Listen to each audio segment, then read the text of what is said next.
क्या आपने कालिया जिन्न की साधना की है?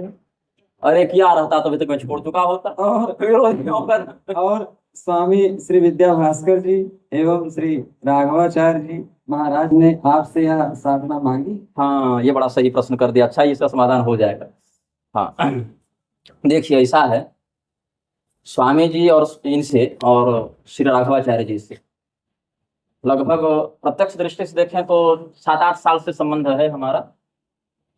और ऐसे शारीरिक रूप से जो हम लोग सत्संग करते हैं, मिलते जुलते रहते हैं, ऐसे फोन इत्यादि या वीडियो इत्यादि के माध्यम से परिचय होना अलग बात है।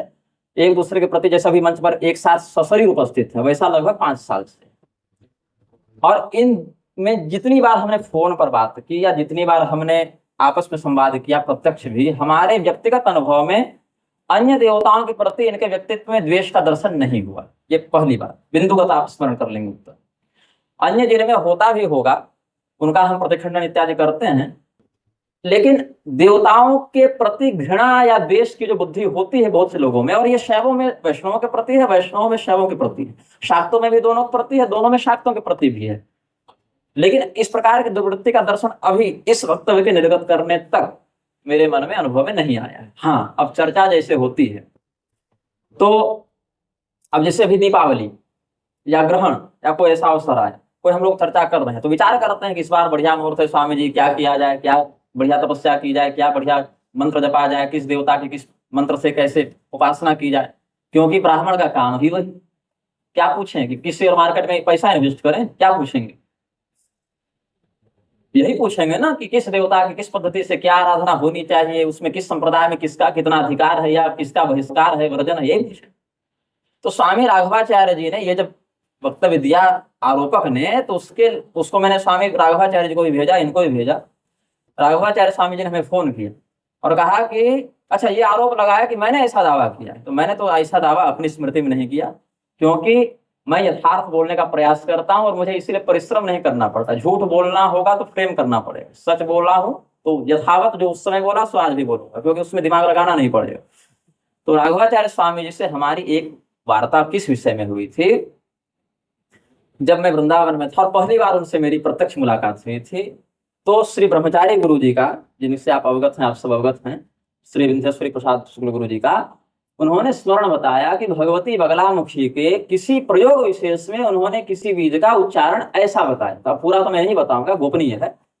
तो उनको अपने गुरुमुख से उस बीज का वह उपदेश इस विधि से प्राप्त हुआ था कि इस प्रयोग में ऐसा उच्चारण इस बीज का होता है।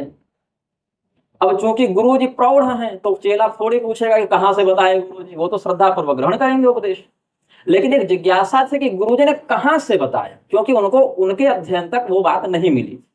तो उन्होंने कहा कि आप शाक्त हैं तो शायद आपकी दृष्टि में वो प्रमाण आया होगा। तो उन्होंने ये मुझसे चर्चा की थी। तो हमने कहा स्वामी जी, ये सांख्यायन तंत्र का उन्होंने मत बताया है, लेकिन जो मूल श्लोक है वो मैं अपने ग्रंथालय में जाकर आपको फिर भेजूंगा। फिर मैंने भेजा भी था कि ये जो सिद्धांत आपके गुरु जी ने बताया इस श्लोक के आधार पर बताया, प्रामाणिक बताया, लेकिन ये प्रमाण ये हमने आपको भेज दिया। तो किसी वीडियो में हमने इसी बात को संदर्भित किया, ये बताने के लिए कि शक्ति इत्यादि के प्रति वो घृणा की बुद्धि नहीं रखते हैं। अभी तो इस प्रकार से भी उनका संवाद हमसे हुआ है और उसको कोई विकृत प्रारूप में प्रस्तुत किया। लेकिन ये स्वामी जी ने चाहे श्री राघवाचार्य जी ने हमसे कोई भी इस प्रकार की साधना नहीं मांगी है, हमने स्वयं की भी नहीं है। हाँ, कुछ ऐसे हठी दुर्वृत्ति लोगों को मैंने इस प्रकार के मंत्र दिए हैं जो कि पद्धति में हमारे पास थे, वो भी 2-2 साल मुझे परेशान करने के बाद यही दीजिए यही दीजिए यही दीजिए, हमने कहा लोर भागो। लेकिन स्वयं हमने उन प्रकार के तत्वों की आराधना की, न स्वामी जी ने कभी मांगा, न हमने दिया, न ऐसी कोई बात है। क्या मतलब स्वामी जी के पास हम गए, स्वामी जी क्या कहेंगे कि जिनका मंत्र दीजिए, क्यों कहेंगे? और हम क्या कहेंगे, स्वामी जी ले लीजिए। कॉमन सेंस होना चाहिए थोड़ा, किस स्तर पर क्या बात हो रही है। हाँ, शास्त्रोक्त विष्णु शिव दुर्गा गणपति सूर्यादि जो देवता हैं उनके किस किस परंपरा में क्या उपासना पद्धतियां, इस पर चर्चा होती थी और होती रहेगी। उसमें इनके परंपरा में जो है हमको प्राप्त हो जाते हैं, हमारे पास में हम इनसे साझा करते हैं। ये होता था और आगे भी होगा, ये तो जीवन भर होगा। लेकिन इसका व्यर्थ अर्थ लगाते हुए, व्यर्थ करते हुए कोई प्रसारित करे तो असभ्य कथन है। जैसे कुछ दिन पहले स्वामी श्री राघवाचार्य गुरुदेव भगवान वो गए थे पूरी शंकराचार्य जी से मिलने, तो क्या भविष्य में आप ऐसा जाएंगे या कुछ ऐसे? अच्छा, हाँ, वो तो मिल लिए स्वामी जी, राघवाचार्य स्वामी जी तो मिल लिए। देखिए ऐसा है, मेरी बुद्धि की सीमा में जो बात हम समझते हैं, किसी भी स्थान में जाने के 3 कारण मेरी दृष्टि में हैं।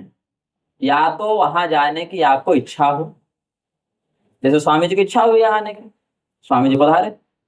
या तो वहां जाने की आपको आवश्यकता हो, जैसे कोई मरीज अस्पताल जावे तो इच्छा तो नहीं है जाने की, लेकिन आवश्यकता है उसको जाने की, वो जाएगा वहां। या तो कोई व्यक्ति विवश हो वहां जाने के लिए, जैसे जेल, अब न इच्छा है ना आवश्यकता है, लेकिन उसको जाना पड़ेगा, विवश है। तो मेरी दृष्टि में कहीं भी जाने के 3 यही कारण है, और भी हो सकते हैं, लेकिन इच्छा, आवश्यकता या विवशता। और वर्तमान में मेरे अनुसार पूरी पीठ या पूरी शंकराचार्य जी के समक्ष जाने की मेरी कोई इच्छा नहीं है, आवश्यकता भी नहीं है और विवशता भी नहीं है। किंतु हालांकि इसकी संभावना नहीं है, फिर भी किंतु संभावित स्तर पर ही, काल्पनिक स्तर पर ही, अगर उन्हें कभी कदाचित हमसे मिलने की इच्छा हो, आवश्यकता हो या विवशता हो, तो हम उनका स्वागत करेंगे और इस आश्वासन के साथ स्वागत करेंगे कि हमारे परिकर उनको हमसे मिलने में अवरोध उत्पन्न नहीं करेंगे।